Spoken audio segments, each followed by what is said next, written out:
El trabajo inicia analizando cómo se encuentra regulado el crimen de lesa humanidad, ya que no hay una definición de desaparición forzada de personas.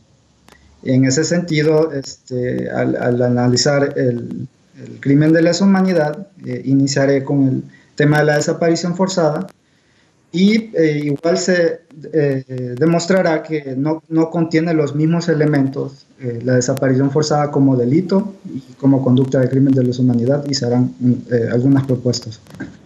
En principio, hay 4 instrumentos sobre la materia, de los cuales uno es una declaración y 3 son tratados internacionales. Uno del sistema regional y 3 del sistema universal. Uno no es vinculante, que es la Declaración sobre la protección de todas las personas contra las desapariciones forzadas. Y define la desaparición forzada en su preámbulo, lo que lo vuelve menos vinculante aún. Y 3 instrumentos, los cuales, en virtud del principio de buena fe y de la norma pacta sunt servanda, obligan al Estado costarricense, que son la Convención Interamericana sobre Desaparición Forzada de Personas, que fue ratificado por Costa Rica si no me equivoco, en el 96. El Estatuto de Roma, ratificado en el 2001, y la Convención Internacional para la Protección de Todas las Personas contra las Desapariciones Forzadas, ratificado en el 2012. El Código Penal costarricense, en su artículo 386, señala, de acuerdo a su contenido, da apertura de que las definiciones de desaparición forzada de personas contenidas en los instrumentos internacionales de derechos humanos, así como... ¿Perdón?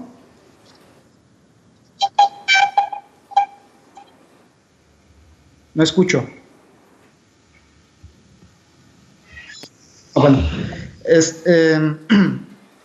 como les iba diciendo, como se encuentra regulado el crimen de lesa humanidad en el artículo 386, permite que se puedan considerar las definiciones contenidas en los instrumentos internacionales de derechos humanos, así como del Estatuto de Roma, siempre y cuando se materialicen los elementos de contexto del crimen de lesa humanidad, es decir, que se dé un ataque, que sea generalizado y sistemático, y contra una población civil con conocimiento de dicho ataque.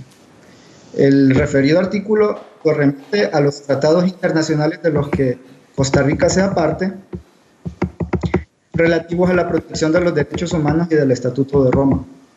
En ese sentido, al haber elementos de las definiciones que se oponen, esto resultaría traer el principio de legalidad reconocido en el artículo 1 del Código Penal costarricense y artículo 39 de la Constitución Política.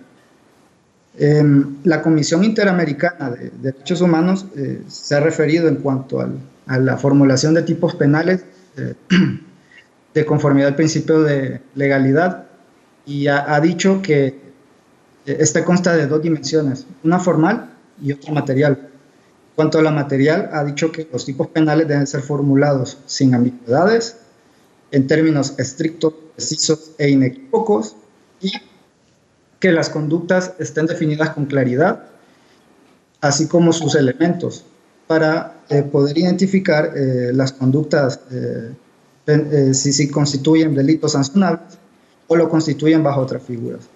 Esto también lo ha desarrollado la Corte Interamericana de Derechos Humanos, por ejemplo, en el caso Norton Catriman versus Chile.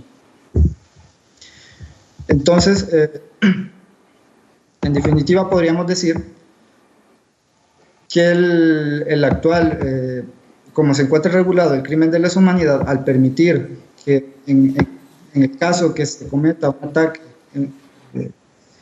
mediante una desapariciones forzadas y permitiendo la apertura a estas definiciones de ambos instrumentos, no garantiza el sentido inequívoco de la definición de la desaparición forzada. También hay que aclarar que instrumentos internacionales también reconocen esta situación. Por ejemplo, la Convención Internacional para la Protección de Todas las Personas contra Desapariciones Forzadas, en su artículo 5 señala el carácter generalizado y sistemático de la desaparición forzada constituye crimen de lesa humanidad de conformidad al derecho internacional aplicable. Asimismo, reconoce que de él entrañan consecuencias de acuerdo al derecho internacional aplicable. En ese sentido, podemos decir que reconoce que son de regímenes diferentes, contienen un contenido diferente y generan consecuencias diferentes. Ese mismo instrumento en el artículo 4 señala también que la obligación de regular la desaparición forzada es de conformidad al referido tratado. No obstante, se podrían incorporar elementos siempre y cuando estos generen mayor protección a la persona. Ahora bien, de forma breve voy a mencionar las diferencias cuanto a la desaparición forzada como delito y como crimen de lesa humanidad. Por ejemplo, antes de eso tengo que mencionar que en los 4 instrumentos se distinguen más que todo 3 elementos: el perpetrador o sujeto activo, la conducta y la consecuencia. En cuanto al perpetrador o sujeto activo, los instrumentos internacionales de derechos humanos señalan que cuando hay participación de particulares o grupo de personas, para que pueda configurarse delito es necesario que actúen bajo apoyo, autorización o aquiescencia de agentes estatales. No obstante, el Estatuto de Roma señala lo siguiente, si me permiten lo voy a leer. Se entenderá por desaparición forzada de personas la aprehensión, la detención o el secuestro de personas por un Estado o una organización política o con su autorización, apoyo o aquiescencia.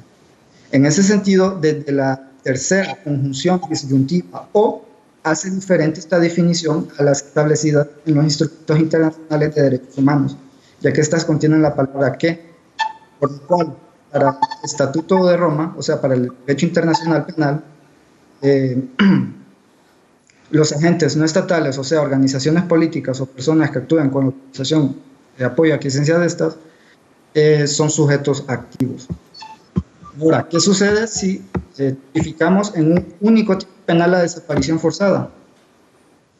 Bueno, en el caso de incorporar a agentes no estatales en la definición o en el tipo penal de desaparición forzada como delito, el grupo de trabajo sobre desapariciones forzadas o involuntarias ya se ha referido sobre esa situación en su visita a Colombia, señalando que si a primera vista es un progreso de la ley, en el sentido que ofrece mayor protección que la definición limitada de la declaración, el grupo de trabajo opina que la desaparición forzada es un delito de Estado. En este sentido, en caso de incluirse agentes no estatales, vendría a suprimir, diluir la responsabilidad del Estado.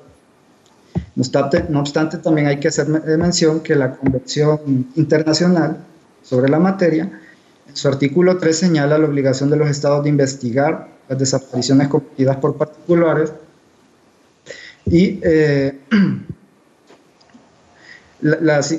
también procesar a los perpetradores de estos.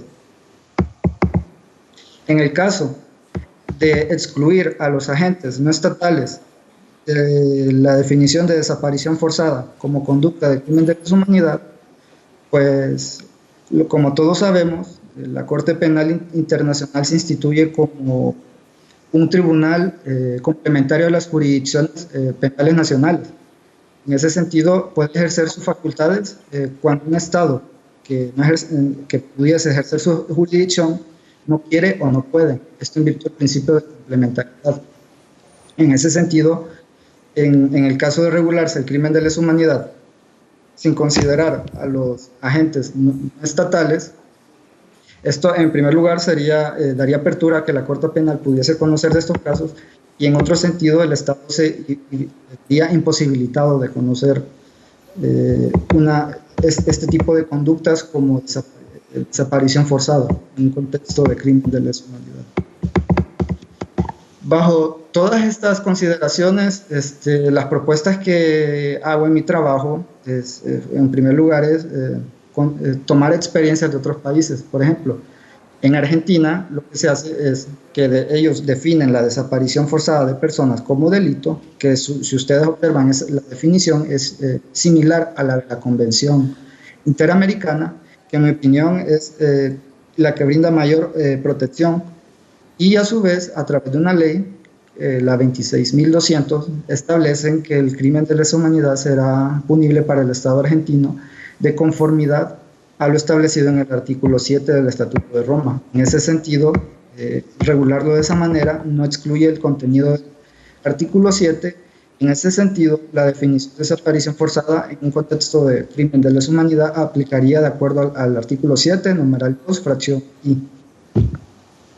Y en cuanto a la obligación de investigar y sancionar las desapariciones cometidas por particulares, se podría optar a la opción que ha tomado el legislador mexicano, en el sentido de incorporar un tipo autónomo de desaparición. Estas son básicamente las propuestas en cuanto a tipificar el tipo penal en cuanto al perpetrador, ya que la mayor imposibilidad de estos elementos, en mi opinión, deriva del sujeto activo. En cuanto a la conducta y a la consecuencia, vendrían más bien a mejorar la definición del Estatuto de Roma por las situaciones que les voy a explicar en adelante. Por ejemplo, en la conducta, el Estatuto de Roma distingue dos momentos, y en el primero se refiere a la detención o el secuestro de personas por un Estado o una organización política con autorización, apoyo y esencia. En ese sentido, si lo comparamos con instrumentos internacionales de derechos humanos, estas se refieren a acciones que consisten en la privación de libertad de una o más personas, e incluso incluye una fórmula, cualquiera que fuere su forma. Permítanme, diga. Ok. En ese sentido, esta definición vendría, esta definición resulta ser más amplia y de mayor especificidad, y asimismo incluir un tipo penal dentro de otro tipo penal vendría a afectar el carácter autónomo de la desaparición forzada. Y para culminar, en cuanto al elemento de la consecuencia, el Estatuto de Roma señala que es un elemento la intención de dejarla fuera del amparo de la ley y por un periodo prolongado. En el estándar de los derechos humanos, este no es un elemento, sino que es una causa o efecto de la conducta. Esto lo ha confirmado el grupo de trabajo en sus comentarios generales, incluso el comité en sus observaciones presentado en el informe del Ecuador. Y en cuanto al periodo prolongado, también este elemento no está contemplado en el estándar de los derechos humanos. Incluso en el caso presentado ante el Comité de Desapariciones Forzadas, IRUSTA, se señaló que una vez que se cumplan los elementos de la conducta, independientemente del tiempo en que dure la privación de la libertad, se materializa el delito. Pues en sí este es el desarrollo de mi trabajo, y igual tengo entendido que será publicado, igual podrán apreciarlo de una mejor forma. Igual estoy a la disposición de contestar cualquier pregunta en relación al mismo. Gracias.